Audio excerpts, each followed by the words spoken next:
नमस्कार दोस्तों, ये वीडियो प्रीवियस परीक्षाओं में विज्ञान से पूछे गए महत्वपूर्ण सवालों पर आधारित चौथा वीडियो है। तो इसमें वे सभी सवाल मैंने शामिल किया है जो पिछले कई एग्ज़ाम में लगातार पूछे जाते रहे हैं।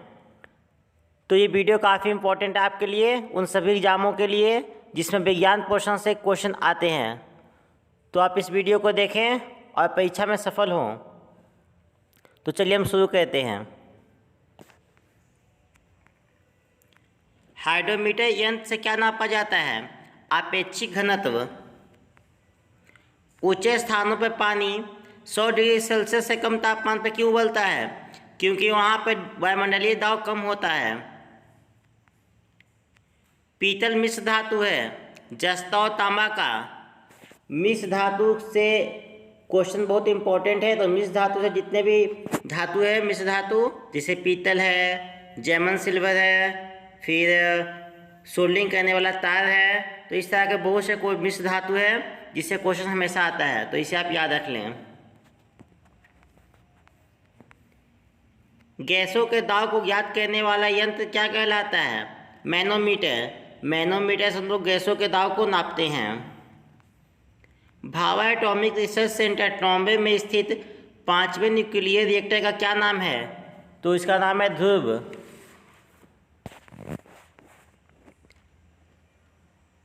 अग्नाशयी रस में पाया जाने वाला एंजाइम ट्रिप्सिन प्रोटीन तथा पेप्टोन को किसमें बदलता है? छोटे पेप्टाइड्स में। तो ये जो एंजाइम वाले क्वेश्चन है इसको आप ध्यान से याद कर लें। इसमें ट्रिप्सिन है, पेप्टोन है और छोटा पेप्टाइडस है। तो ये सब कौन कौन क्रिया के फलस्वरूप बनते हैं और फिर उनके आगे इसका प्रोसेस क्या होता है, इससे क्वेश्चन हमेशा पूछे जाते आए हैं। तो इसे आप ध्यान से इस लेसन को पढ़ लें।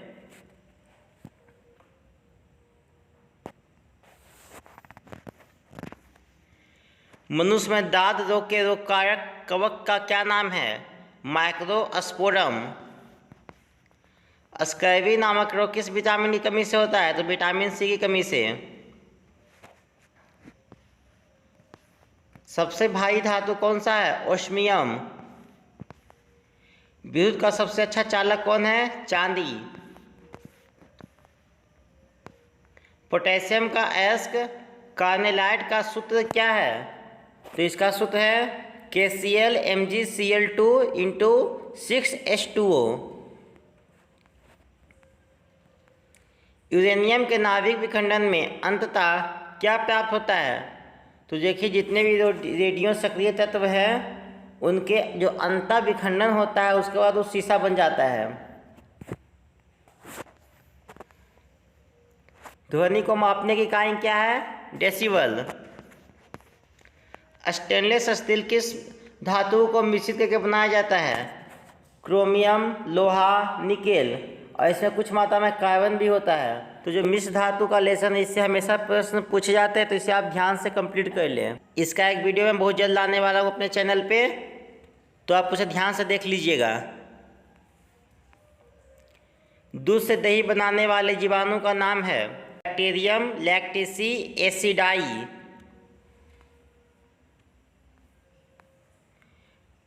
इलेक्ट्रॉन की विराम ऊर्जा होती है 0.51 MeV।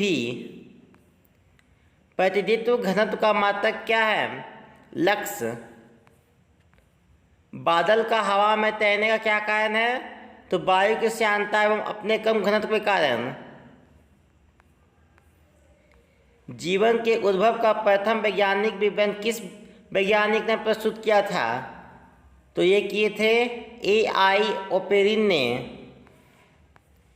इंसुलिन की खोज किसने की थी? इंसुलिन की खोज करने वाले थे वेंटिंग, FG वेंटिंग। सुपर फास्फोरस उर्वरक का सूत्र है CaH2PO4 कोहॉल 2। पानी का अधिकतम घनत्व किस ताप पे होता है? तो 4 डिग्री सेल्सियस पर पानी का घनत्व अधिकतम होता है। एपिलेप्सी रोग का संबंध है नाड़ी संस्था से। ड्रॉप्सी की बीमारी के लिए कौन सा मिलावटी तेल उत्तरदायी होता है? तो अर्जिमोन। हड्डियों में फास्फोरस किस रूप में पाया जाता है? कैल्शियम सल्फेट के रूप में, कैल्शियम फॉस्फेट के रूप में। किस उपकरण द्वारा ध्वनि तरंगों का प्रयोग करके समुद्र की गहराई नापी जाती है? सोनार। मूत्र में एल्बुमिन आने से किस अंग के गड़बड़ होने का संभावना होता है? तो किडनी के गड़बड़ होने का संभावना बताता है। मैनोमीटर से क्या नापते हैं? गैस का दाब। पायरिडॉक्सिन किसका रासायनिक नाम है? तो विटामिन 6 का, विटामिन B6 का। 4 अध्राइयों के पश्चात किसी रेडियो एक्टिव पदार्थ का कितना भाग अपघटित रह जाएगा? तो देखिए 4 अध्रायु, यानी अगर किसी का आयु 100 है तो पहला में वो 50 हो जाएगा, पहला अध्रायु में, दूसरा में 25 हो जाएगा, फिर तीसरा में 25 आधा होकर 12.5 हो जाएगा, चौथा में ये फिर 6.5 हो जाएगा, 6 से कम हो जाएगा, 6.5 से कम हो जाएगा। तो ये लगभग 6.25% रह जाएगा। देखिए 6.25% या 1/16 भाग। शुष्क क्षिपांक का कारण है विटामिन ए की कमी। सोडियम के किस यौगिक को वाटर ग्लास कहा जाता है? सोडियम सिलिकेट को। चुंबकीय दृष्टि से ऑक्सीजन क्या है? अनुचुंबकीय। एक रेडियो एक्टिव तत्व का परमाणु क्रमांक Z है, इसमें से एक बीटा कण उत्सर्जित होने पर यह कितना हो जाएगा? तो ये Z+1 हो जाएगा। अगर किसी रेडियो एक्टिव तत्व का परमाणु क्रमांक Z है और उससे एक बीटा कण निकल जाता है तो उसका परमाणु क्रमांक 1 बढ़ जाएगा।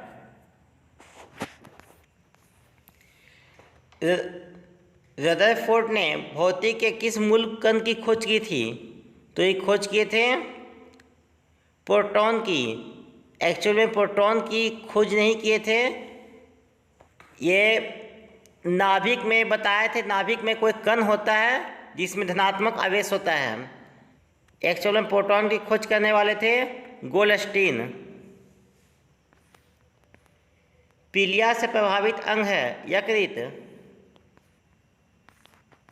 इस वाले क्वेश्चन में अगर आपको एग्जाम्पल में रदरफोर्ड दिया हो और साथ ही गोल्डस्टीन भी दिया हो तो आपको गोल्डस्टीन ही आंसर माना, रदरफोर्ड नहीं माना है। हाँ, अगर आंसर में गोल्डस्टीन नहीं दिया हो ऑप्शन में तो आप रदरफोर्ड इसमें मार सकते हैं। रक्त का थक्का किस रोग में नहीं जमता है? तो हीमोफीलिया में। इसमें क्या होता है? रक्त लगातार शरीर से बहते जाता है। मलेरिया का परजीवी का नाम क्या है? प्लाज्मोडियम। घेंघा रोग किसी कमी के कारण होता है? आयोडीन की कमी के कारण। केंद्रक में DNA उपस्थित रहता है। केंद्रक में आनुवांशिकी की भूमिका किसने निर्दिष्ट की थी? ग्रेगर जॉन मेंडल ने। एक परमाणु द्रव्यमान इकाई 1 mu को पूर्ण रूप से ऊर्जा में परिवर्तित करने में कितना ऊर्जा मुक्त होगा? तो 931 MeV। वायु की आर्द्रता किस यंत्र से मापी जाती है? हाइग्रोमीटर से। इलेक्ट्रॉन वोल्ट किस भौतिक राशि का मात्रक है? ऊर्जा का। साबुन के बुलबुले में प्रकाश से किस घटना के कारण रंग दिखाई देता है? तो व्यक्तीकरण के कारण। गतिमान आवेश उत्पन्न करता है चुंबकीय क्षेत्र तथा विद्युत क्षेत्र दोनों। गतिमान आवेश चुंबकीय क्षेत्र और विद्युत क्षेत्र दोनों उत्पन्न करता है। डायनामाइट का आविष्कार किसने किया था? अल्फ्रेड नोबेल ने। किसी तारे का रंग किसका परिचायक होता है? तो तारे के ताप का। भारी जल होता है ड्यूटेरियम ऑक्साइड D2O, और ये कुछ और नहीं होता, ये हाइड्रोजन ही होता है लेकिन हाइड्रोजन के 3 समस्थानिक होते हैं। तो एक ड्यूटेरियम होता है जिसमें एक प्रोटॉन और एक न्यूट्रॉन भी होता है। तो यही वो है जिसको हम लोग ड्यूटेरियम बोलते हैं। तो इसको H2O ना लिख के D2O लिखते हैं।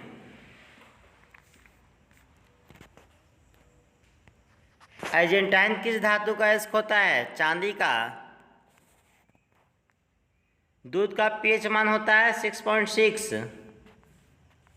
मनुष्य का शरीर में पित्त कहाँ बनता है तथा कहाँ इकट्ठा होता है? तो इसको ध्यान दीजिए आप। पित्त बनता है कहाँ? यकृत में। पित्त यकृत में बनता है और जमा होता है गॉल ब्लैडर में। मानव शरीर की सबसे छोटी मांसपेशी का क्या नाम है? स्टेपिडियम। हिस्टोलॉजी में किसका अध्ययन किया जाता है? ऊतकों का। आयोडीन टिक्चर क्या है? आयोडीन का एल्कोहली विलयन। रेडियो तरंगें वायुमंडल के किस मंडल में से परिवर्तित होती है? तो आयन मंडल से। टमाटर का रंग पकने के बाद लाल हो जाता है, क्यों? तो इसमें लाइकोपिन के कारण, लाइकोपिन की उपस्थिति के कारण। पारिस्थितिकी संबंधित है जीव व पर्यावरण के साथ संबंध से। भारत में अंतरिक्ष आयोग की स्थापना कब हुई थी? तो ये हुआ था 1972 ईस्वी में, जून में। सर्वप्रथम कृत्रिम गर्भधारण भारत में कब प्रारंभ हुआ? 1972 ईस्वी में। आईराइट क्या है? विकलांगों का कंप्यूटर।